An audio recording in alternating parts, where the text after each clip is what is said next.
જીવનમાં આનંદ ક્યારે આવે? સત્કર્મ હોય ને ત્યારે આનંદ આવે. પણ જેવા સત્કર્મ પૂરા,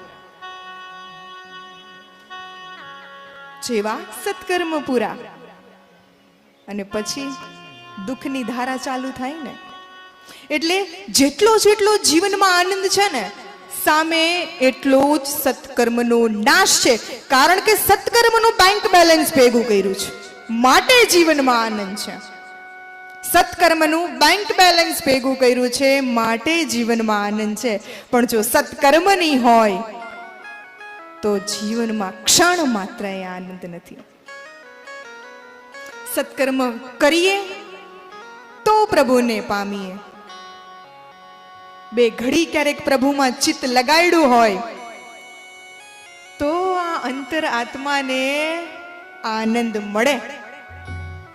જીવે સત્કર્મ કર્યું હોય, બે ઘડી ચિત્ત લાગે પ્રભુમાં, લગ્ની લાગે પ્રભુમાં, તો જીવનમાં આનંદ આવે ને ત્યારે માનવું કે હા સત્કર્મ કર્યા છે.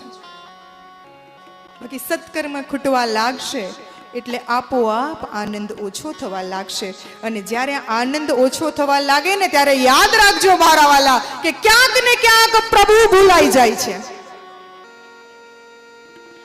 કારણ કે પ્રભુ ભૂલાઈ જાય છે ને,